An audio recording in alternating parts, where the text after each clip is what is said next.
Bismillahirrahmanirrahim. Ila hadratin Nabiyil Mustafa Muhammad sallallahu alaihi wasallam wa ala alihi wa sahbihi ajma'in. Lahumul Fatihah.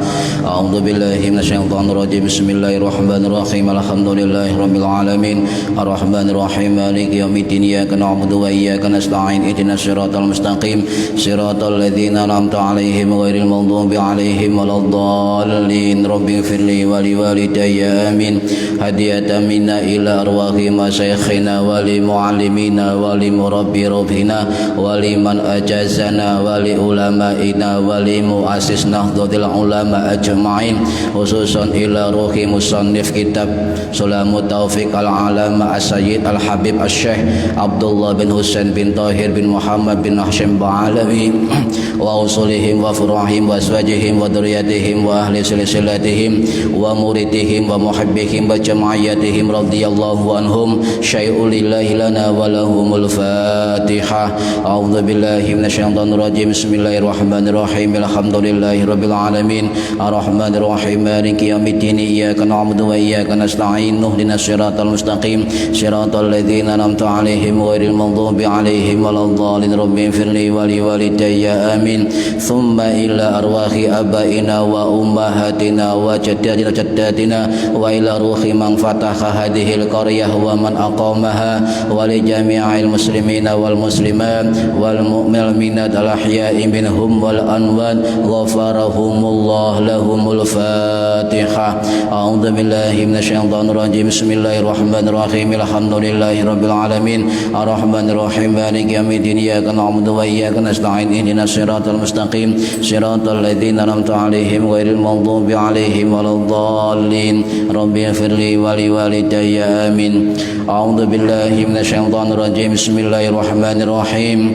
Alhamdulillahi rabbil alamin. Allahumma salli ala sayyidina Muhammadin wa ala alihi wa sahbihi ajma'in. Wa la hawla wa la quwwata illa billahil aliyyil azim. Amma ba'du.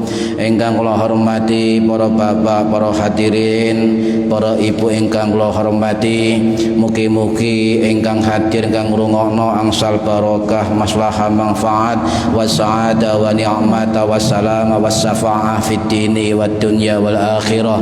Amin ya rabbal alamin. Monggo sebelum kita mulai, yang belum niat monggo diniati dua niat. Niat golek ilmu lan niat iktikaf ten masjid niki. Mugi-mugi barokah.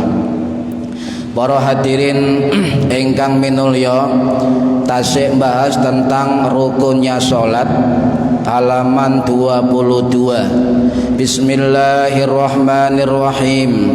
At-tasi'u utawi rukun salat yang ke-9. As-sujudu iku as-sujudu sujud marrataini sujud pindho. Wa ayyadha'a kelawan yen to ndeleh sapa wong jabahatuhu ing batuke wong ala musallahu ing atase panggonan salate wong maksufatan hale dibuka wa mutatsakil hale diseleh biha kelawan batuk wa mungkisan lan jengking wa yadha'alan ndeleh sapa wong syai'an ing suci-wici min rukbataihi saking dengkul lorone wong wa min putuni lan saking pira-pira jeroe asabihi rijalaihi pira-pira driji sikil loroe wong. Al-ashiru utawi rukun yang ke-10 iku at-tumakninatu tumaknina fihi ing dalem sujud. Para hadirin yang saya hormati, rukun salat yang ke-9 dan 10 adalah sujud dengan tumakninah. Lah dari i'tidal menuju sujud itu ada sunnah namanya sunnah takbir intikal. Takbir intikal. Cuma takbir intikal ini yang disunnahkan adalah kalimat takbir Allahu Akbar, tetapi di dalam mazhab Syafi'i tidak disunnahkan angkat tangan. Ya, saya ulangi. sunnah di dalam i'tidal ke arah sujud itu ada sunnah takbir intikal, tapi yang sunnah di dalam mazhab Syafi'i adalah kalimat takbir Allahu Akbar, tidak perlu angkat tangan, la raf'ul yadain, tidak perlu angkat tangan. Ini di dalam mazhab Syafi'i. Nah, para hadirin ingkang minulya, guru saya dulu berpesan, kalau sholat walaupun takbir intikal itu adalah sunnah harus dilaksanakan karena memiliki keutamaan yang luar biasa. Jadi saya kemudian mencari-cari, guru saya ini mengatakan takbir intikal itu perlu dilakukan dan jangan ditinggalkan. Ternyata saya menemukan pendapat ini di dalam kitab Hasyiah Bujairimi Al-Khatib yang dikarang oleh Syekh Abu Sulaiman Al-Bujairimi yang wafat tahun 1806 Masehi. Di situ ada kalimat anna takbiratil intiqalati mujma'un alaiha, satemene pira-pira takbir intikal iku mujma'un disepakati alaiha, hukum atas intikal. Fakanat akadah, maka takbir intikal itu kokoh disunahkan. Nah, beliau mengatakan dalam kitabnya hukum takbir intikal itu sunnah tetapi muakkad, dikokohkan, dikuatkan. Ya, jadi walaupun sunnah kalau perlu jangan ditinggal. Kemudian yang ketiga, ketika kita dari i'tidal menuju sujud, tetap mata kita melihat tempat sujud. Tetap melihat tempat sujud. Itu kesunahan gerakan pindah antara i'tidal ke arah sujud. Para hadirin ingkang minulya, bagaimana takbirnya? Apakah takbirnya itu sejak gerakan turun sampai dahi menempel, ataukah hanya pendek takbirnya? Nah, ini ada dua pendapat.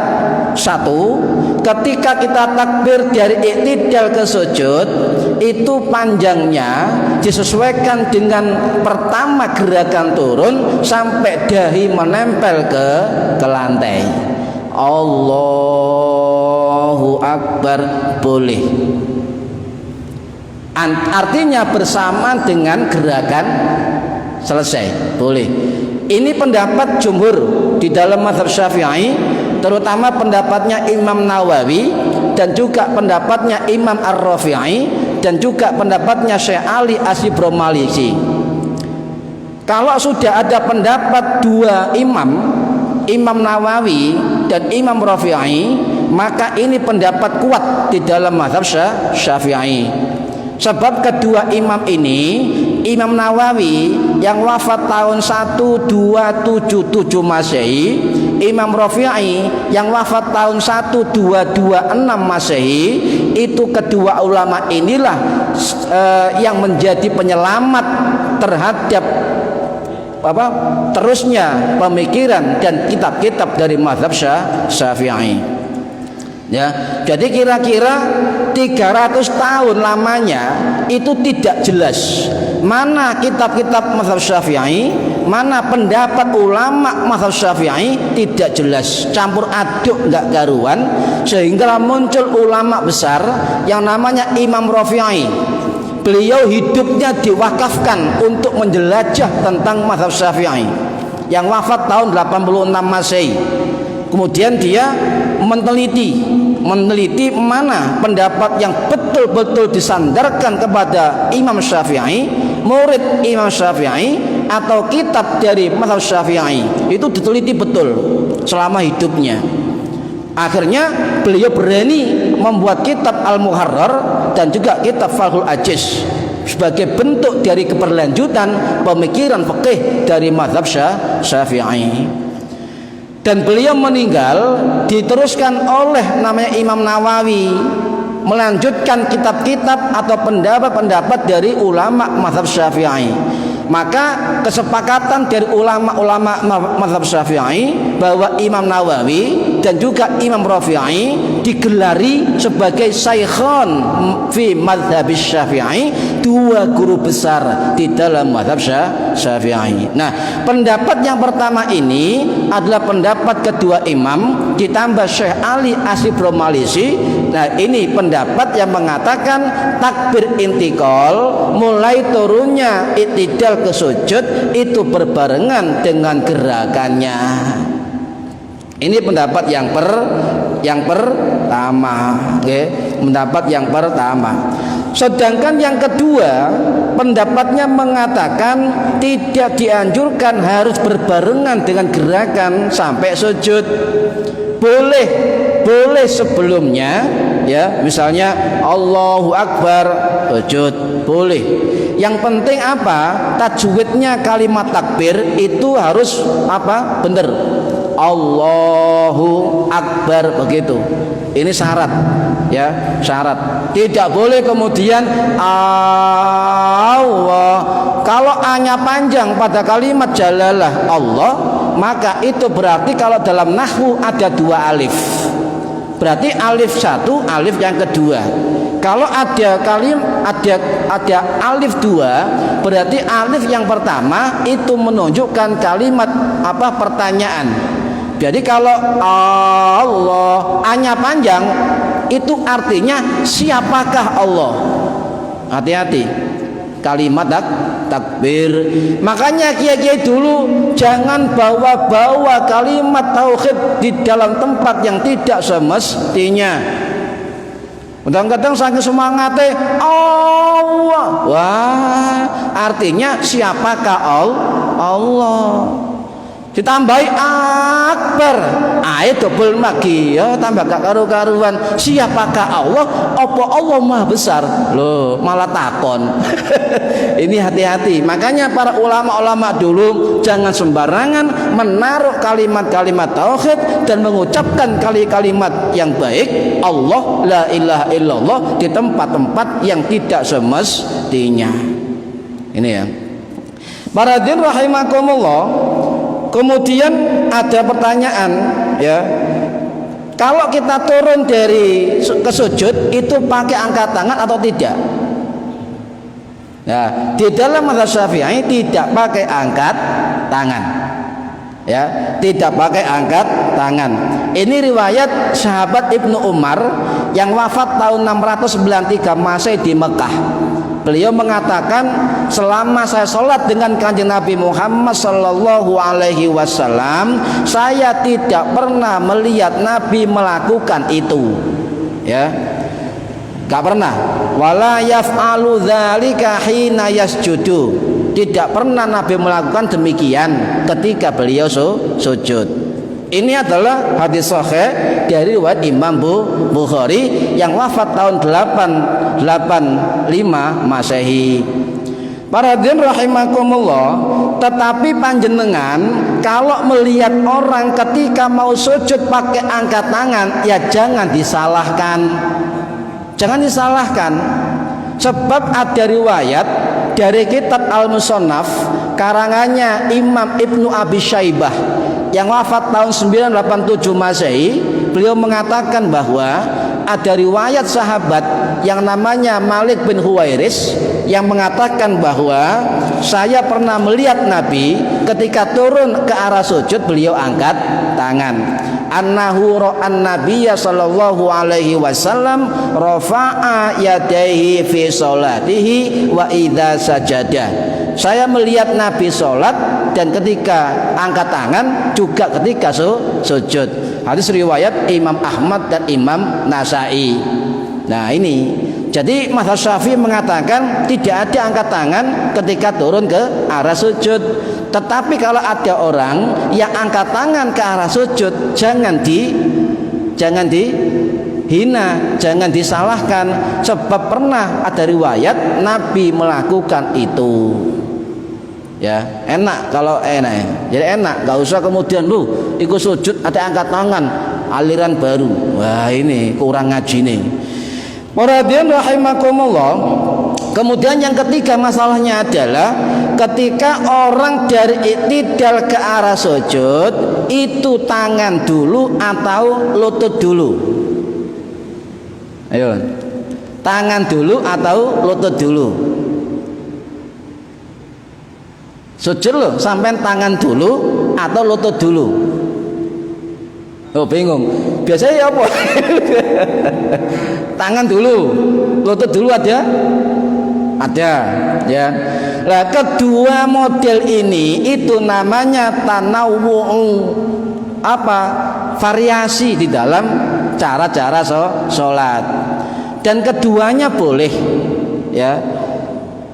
Salah satu pendapat dari ulama Nahdlatul Ulama, Rais Am PBNU periode 99 sampai 2014, Dr. Kiai Haji Ahmad Sahal, ya, beliau mengatakan, atau Sahal Mahfud, beliau mengatakan kedua cara itu baik tangan dulu atau lutut dulu sama-sama kuat pendapatnya dan sama-sama punya riwayat dalil. Tidak usah diperselisihkan. Itu pendapat dari Rais Am PBNU yang ahli fikih dan keahlian beliau diakui oleh ulama-ulama dunia. Nah, para hadirin rahimakumullah, kemudian kenapa ada dua model ketika turun ke arah sujud, tangan dulu atau lutut dulu?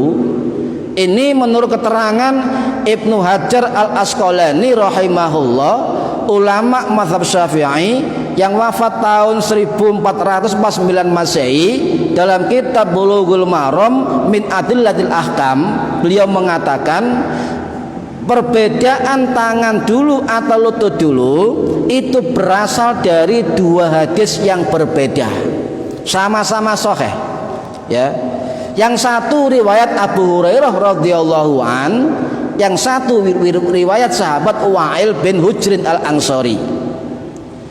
Kalau riwayat Abu Hurairah itu tangan dulu, ya, idza sajada, nah, nalikane sujud sapa Kanjeng Nabi, wadha rukbataihi, meletakkan kedua tangannya, qabla wal yadha yadaihi, meletakkan kedua tangannya qabla rukbataihi, sebelum dua lututnya. Berarti riwayat ini berarti Nabi pernah sholat ketika mau sujud itu tangannya dulu, ya, tangannya dulu. Loh, ini riwayat banyak imam hadis, termasuk riwayat Imam Ahmad, riwayat Abu Dawud, riwayat Imam Nasai, riwayat Ibnu Majah, riwayat Ibnu Hibban, riwayat Imam Ad-Darimi, riwayat Imam Al-Baghawi. Banyak riwayat, ya. Ini yang pertama. Sedangkan orang yang sujud lututnya dulu itu memakai dalil riwayat sahabat Wa'il bin Hujrin Al-Ansari radhiyallahu an, ya. Idza sajada wadha'a rukbataihi qabla yadaihi. Ketika Nabi sujud itu meletakkan lututnya dulu baru tangan. Nah, ini boleh. Jadi kedua-duanya boleh dilakukan. Mana yang nyaman menurut sampean, ya. Ini boleh dilakukan. Nah, kita tidak usah lihat kelompok-kelompok lain. Kalau dalam Ahlus Sunnah wal Jamaah atau Nahdlatul Ulama itu ketika ada perbedaan pendapat, kita kembalikan kepada 4 mazhab. Jangan kembali kepada YouTube. Masa beda pendapat kembali ke YouTube? Jangan. Kembali ke pendapat para ulama mazhab. Bagaimana 4 mazhab menyikapi tangan dulu atau lutut dulu? Jumhur ulama mengatakan mazhab Hanafi, ulama mazhab Syafi'i, ulama mazhab Hambali itu berpendapat bahwa ke arah sujud itu lebih utama lutut dulu, ya, lebih utama lutut dulu. Ini jumhur ulama. Nah, jumhur ulama, ya. Jadi lutut dulu. Lah, menurut Imam Nawawi begini, kenapa berbeda? Bukan berbeda hukumnya, tapi menurut Imam Nawawi dua model ini itu berbeda afdholiyahnya, berbeda keutamaannya saja. Sedangkan pendapat dari ulama mazhab Maliki itu mengatakan lebih memilih tangan dulu daripada lutut. Ini 4 mazhab.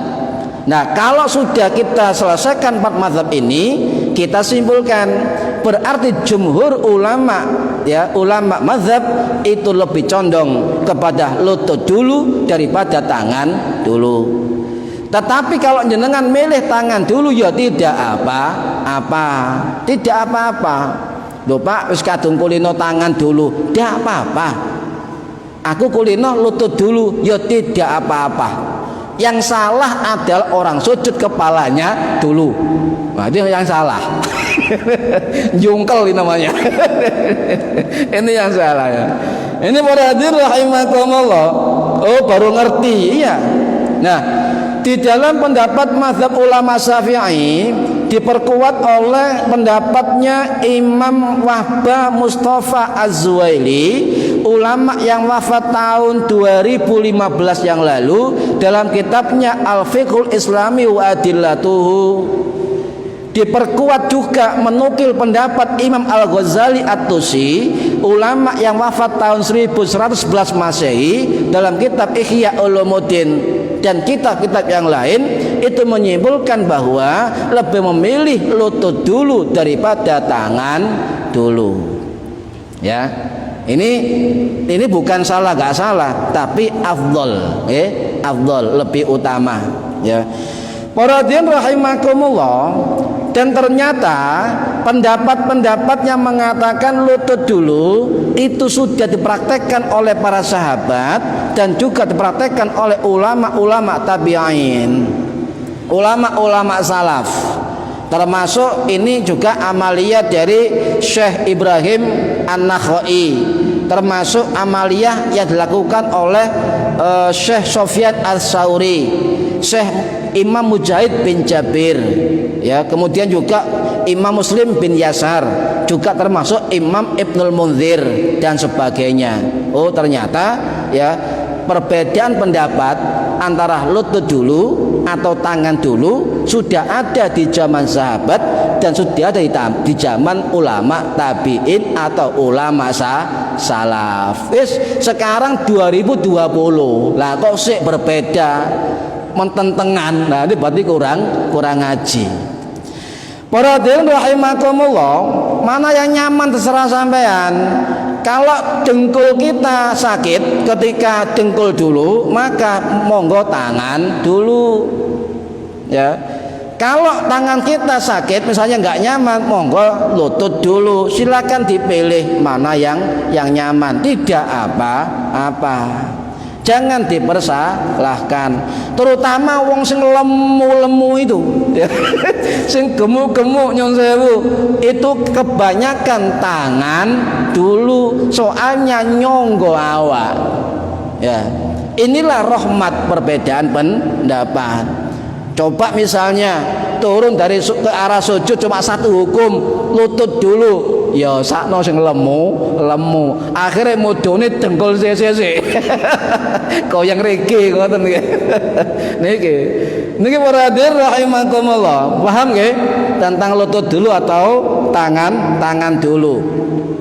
Di YouTube pernah ada ustadz yang mengatakan bahwa orang yang sholat yang lutut dulu itu bid'ah. Itu katanya hadis dhaif. Kita bertegas, tidak usah para kiai kita yang jawab, cukup kita sebagai santri. Ya, mereka lupa bahwa hadis dhaif, hadis sahih, hadis hasan, hadis maqtu dan sebagainya itu adalah juga produk ijtihad ulama hadis. Ya, di zaman tabi'in senior, era Ibnu Sirin, era Ibnu Ishaq dan sebagainya, tidak ada hadis dhaif, hadis hasan, hadis sahih. Yang ada cuma hadis marfu', hadis maqtu', tidak ada. Baru ketika zaman 850-an Masehi terbukukan kitab Sahih Imam Bukhari itulah yang kemudian muncul yang namanya hadis sahih, hadis dhaif. Itu adalah klasifikasi hasil ijtihad para ulama hadis. Buktinya apa? Hadis satu katanya dhaif dari ulama A, ulama B mengatakan hasan, ulama C mengatakan sahih. Nah, kok beda pendapat? Karena ini produk dari ijtihad para ulama hadis. Yang kedua, coba kita telusuri para hadirin, orang yang mendhaifkan atau menyalahkan sholat lutut dulu, coba guru besarnya ulama, acuan dari ulama mereka, salah satunya adalah Imam Tajuddin Ibnu Taimiyah yang wafat tahun 1328 Masehi. Dalam kitabnya Majmu' Al-Fatawa, beliau mengatakan silakan dipilih, boleh dengan tangan dulu, boleh dengan lutut dulu.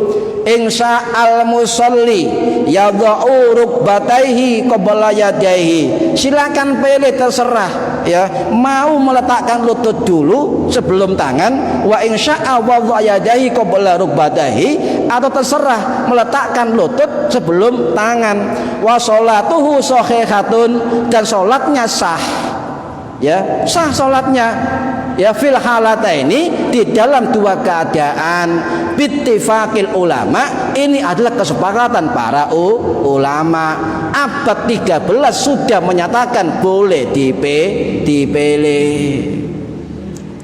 Yang kedua, pendapat muridnya juga acuan ulama mereka, Syekh Ibnul Qayyim Al-Jauziyah yang wafat tahun 1350 Masehi. Dalam kitab Zadul Ma'adnya beliau mengatakan memilih lutut dulu. Loh, inilah diikuti oleh dua ulama Wahabi. Sinten? Diikuti oleh pendapatnya Abdul Aziz bin Bas dalam kitabnya Majmu' Fatawa bin Bas, dan juga diikuti oleh Ibnu Utsaimin dalam kitabnya Fatawa wa Rasail. Kedua ulama Wahabi mengikuti pendapat Ibnu Qayyim Al-Jauziyah yang mengatakan lutut dulu lebih rajih, lebih mu'tamad, lebih kuat. Ada satu ulama Wahabi yang berbeda, yang namanya siapa? Nasiruddin Albani yang wafat tahun 1999 Masehi di Jordan. Ya, beliau berbeda dengan kedua ulama yang lain, mengatakan tangan dulu. Loh, para hadirin, ingat ulama-ulamanya sudah berbeda pendapat. Ya, jangan kemudian menyalah-nyalahkan amaliyah dari orang-orang yang mengutamakan lutut dulu daripada tangan dulu. Ini adalah ikhtilaf tanawwu', perbedaan pendapat di dalam cara-cara sholat, dan tidak penting. Silakan beramal dengan konsep pemikiran panjenengan, kita juga beramal dengan konsep dari ulama-ulama kita. Sudah cukup, tidak usah saling menyalahkan. Kalau nggak percaya, mari kita buka kitab Fatawa Rasailnya itu Saimin, monggo ya, atau dibuka Fatawa siapa? Albani, monggo. Ada semua keterangannya ya.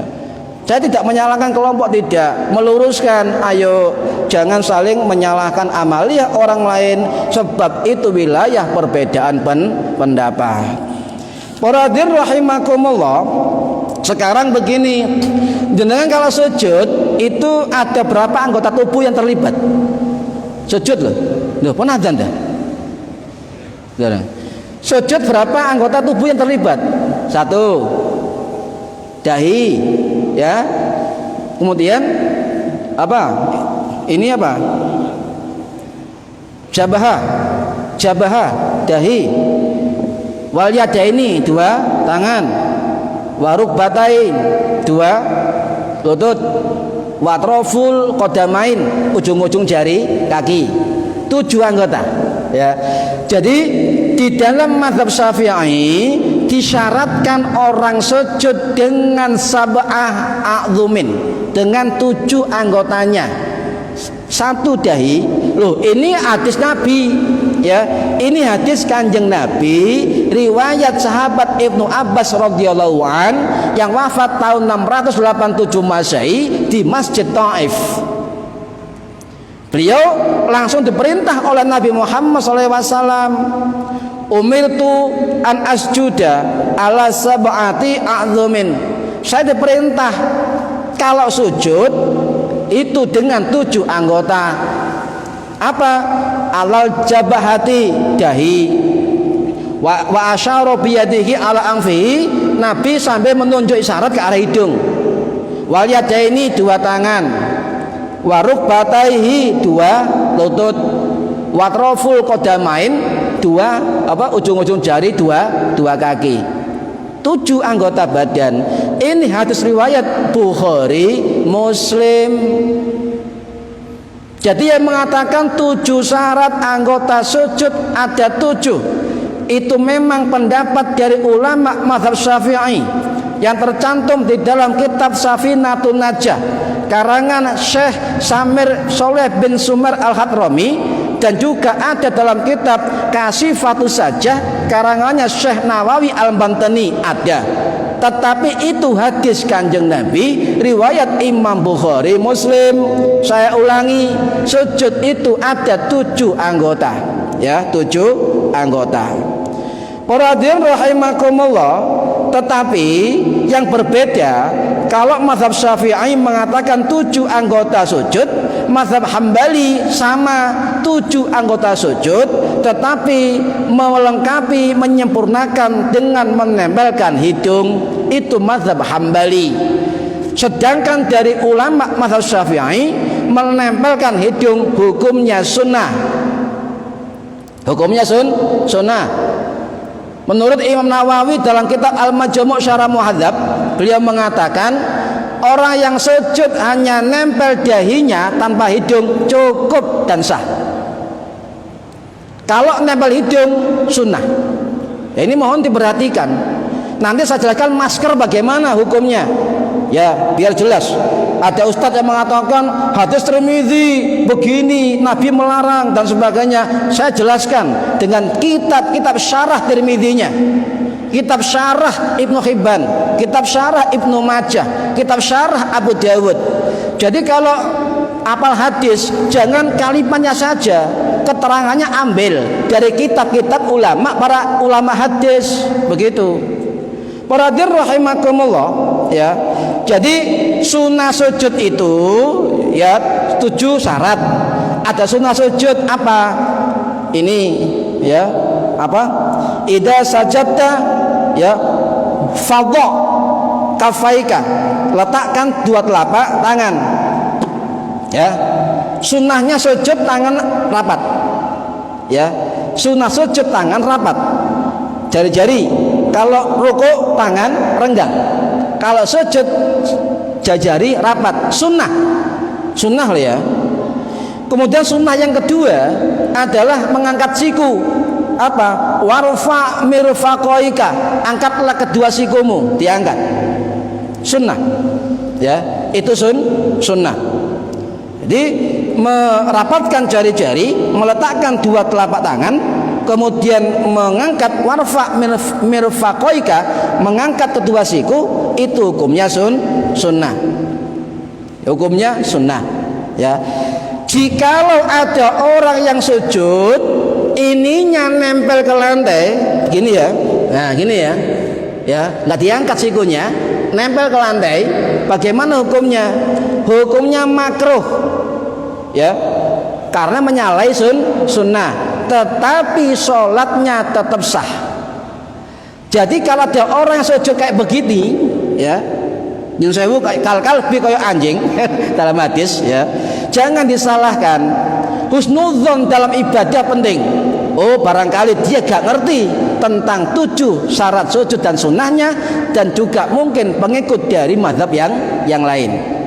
Jadi begini, tetap itu sah, tetapi hukumnya makruh. Untuk ibu-ibu sunnahnya merapatkan, ya. Sunnahnya ini merapat ke badannya, ya, sunnah loh. Kalau merenggang nggak apa-apa. Nah ini nggak apa-apa. Hadirin rahimakumullah, nggih saya ulangi, jari-jari rapat ya. Rapat biasa, jangan kenceng. Nah, jangan ya, biasa-biasa saja. Kemudian menghadap kiblat. Jari-jarinya menghadap kiblat. Itu sunnah ya. Para hadirin rahimakumullah ya. Nah, kenapa sunnah? Sebab ada keterangan dari riwayat sahabat Wa'il bin Hujrin di dalam kitab Imam Hakim An-Naisaburi, di dalam kitab Al-Mustadrak, dan juga dikuatkan oleh Imam Az-Zahabi rahimahullah, bahwa Nabi bersabda, "Anan Nabiyya sallallahu alaihi wasallam kana idza sajada," adapun Nabi ketika sujud, dhamma asabi'ahi, merapatkan jari-jarinya. Berarti merapatkan jari-jari ketika sujud hukumnya sunnah ya. Tetapi ingat para hadirin, mentang-mentang ngangkat sekut sunnah, kemudian ketika jamaah sekut itu diangkat, dihambakno, mengganggu kanan kirinya, ini tidak boleh walaupun sunnah. Sebab apa? Kalau kita melakukan sunnah kemudian mengganggu orang lain dalam berjamaah, tidak boleh ya. Antara kasunnati lidaf'il ada ya, meninggalkan perkara sunnah ya, jika mengganggu orang lain aula, lebih utama. Ini kaidah fikih ya. Antara kasunnati lidaf'il ada, meninggalkan sunnah karena mengganggu orang lain, aula, lebih utama, min fi'li sunnati ma'al adha, daripada melaksanakan sunnah tetapi mengganggu orang lain. Lek ijen gak popo ya, sak ombo-ombo sampeyan monggo ya, ngene gak apa-apa ya, tapi ijen. Tapi lek jamak ojo terlalu kan terganggu liyane. Ya lek reksonan, lek gak reksonan ambo kelek, wah sampean tanggung jawab. ini hadirin ya, jangan kemudian itu sunnah ya, mau apa, meletakkan tangan, warfa mifaqaika, ngangkat siku cuna, tetapi lihat kondisi, lihat kondisi. Para hadirin rahimakumullah. Nah, ini sering terjadi. Jari kaki ya, jari kaki, apakah semua jari harus ditekuk ya? Jangan kemudian berhenti di sini, jangan.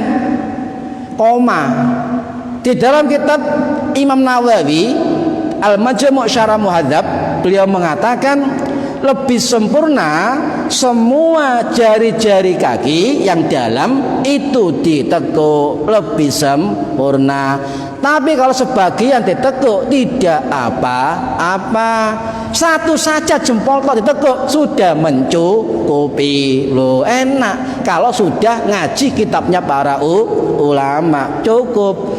Tetapi ada peringatan dari Imam Nawawi, andai kata orang itu tidak ada uzur dan bisa menekuk semua jari kaki tetapi tidak menekuknya, maka hukumnya makruh. Loh ya, ini perlu dipahami. Karo hukum, sujud gak sah. Ya ngopi sik. Ngopi sik. Waradir rahimakumullah. Ya, saniki hidung ya. Hidung di dalam mazhab Syafi'i hukumnya sunnah. Hukumnya sunnah ya. Imam Nawawi mengatakan menempelkan hidung dalam sujud itu lebih sempurna. Tetapi kalau nempel dahi saja, nempel batuknya saja, tanpa nempel hidung, itu sudah mencukupi dan sholatnya sah. Ini pendapat dari Imam Nawawi, termasuk ulama besar dari mazhab Syafi'i. Ya, ini harus paham. Dan kita pelajari apakah itu perintah Kanjeng Nabi. Nabi hanya mengatakan wa isyara ala anfihi, isyarat terhadap hidung itu saja. Dan Imam Nawawi menegaskan orang yang disunahkan nempel hidung itu adalah ziyadah thiqah atau tambahan dari perawi hadis yang terpercaya. Ziyadah thiqah, tambahan yang dipercaya dari ulama-ulama perawi hadis. Udah ya, ini ya. Kalau ada yang mengatakan nempel hidung itu wajib, ya berarti dia ikut pendapat Syekh Abu Zaid Al-Maruzi dalam kitabnya Al-Bayan. Beliau salah satu ulama yang mewajibkan orang sujud menempelkan hidung. Ulama lain tidak ada yang mewajibkan. Paham? Ini ya. Waradirin rahimakumullah. Nah sekarang kalau panjenengan sujud itu merem apa melek? Apa merem? Ayo, sujud sampeyan itu kadang-kadang melek apa merem? Melek atau merem? Gini para hadirin ya, yang sunnah adalah melek ya. Dengan pandangan mata dari mazhab Syafi'i ada dua pendapat. Ketika kita sujud, pendapat pertama, pandangan mata itu tetap melihat arah sujud. Yang kedua, ini pendapat siapa? Ini pendapat ulama-ulama dulu, melihat hidung kita. Ya, sujud bisa melihat, tetap melek, melihat tempat sujud ya, atau yang kedua melihat hidung kita. Lah pendapat yang mengatakan melihat arah hidung itu pendapat ulama salaf, termasuk pendapat Imam Al-Mutawalli yang wafat tahun 1083 Masehi, termasuk pendapat Imam Al-Baghawi yang wafat tahun 1122 Masehi. Ulama Syafi'i semua. Jadi saya ulangi, ketika sujud melek, sunnah ya, melek, lihat arah tempat sujud atau lihat arah hidung kita. Kalau merem bagaimana? Makruh, tetapi sah ya, tetapi sah. Tetapi menurut Imam Nawawi mengatakan jika kita sholat ada hal-hal yang mengganggu konsentrasi kita dan kita merem lebih khusyuk, maka dianjurkan kita merem ya. Contoh, panjenengan sholat depannya jaketan, ada tulisan yang baca kaos ini adalah monyet misalnya. Ya men, sholat Allahu Akbar, yang baca kaos ini adalah monyet, kurang ajar. Nah, daripada terganggu, maka mendingan kita merem. Boleh. Ini menurut Imam Nawawi dalam kitab Majmu' Syarah Muhadzab. Nah, para hadirin rahimakumullah, sekarang masker ya, ada waktu. Tuh, kan nutut nih. Atau selesaikan sekalian sebentar. Masker ya, bagaimana hukum sholat pakai masker? Ada dalil dari hadis. Nah, Rasulullah sallallahu alaihi wasallam, Nabi melarang ayyughattiyar rajulu, seseorang memakai apa? Fahu sholati, penutup di dalam sholatnya. Ini hadis Abu Dawud, hadis Ibnu Majah ya, dan sebagainya. Nah, hukum asal sholat yang ditutup pakai masker, hukum asal adalah makruh. Tidak ada satupun ulama mazhab yang mengatakan menutup dengan masker hukumnya haram. Tidak ada, saya tegaskan, tidak ada. Mayoritas mengatakan makruh ketika tanpa sebab kita memakai masker tanpa sebab, tanpa uzur, hukumnya makruh. Ya.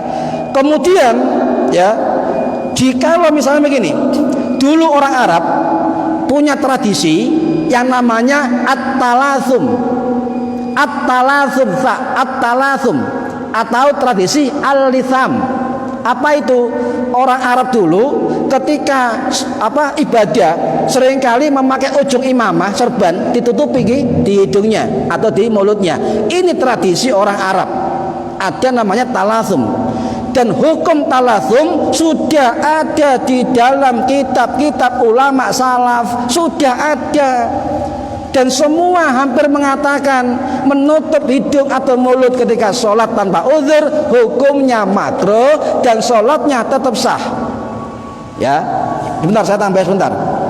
Nah, para hadirin rahimakumullah, ya, Syekh Nawawi mengatakan, bahkan ya Syekh Nawawi Al-Bantani dalam kitab Kasifatus Saja mengatakan orang yang sholat pakai masker atau penutup itu tidak apa-apa dan sah.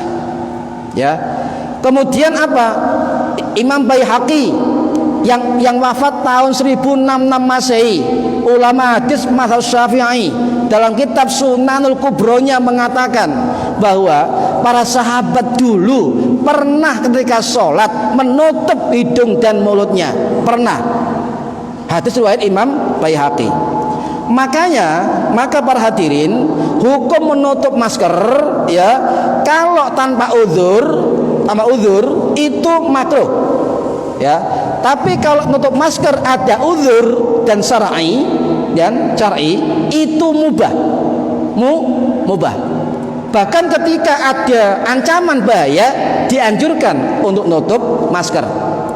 Jangankan masker, ketika kita sholat hajing atau menguap angop disunahkan nutup dengan tangan, boleh.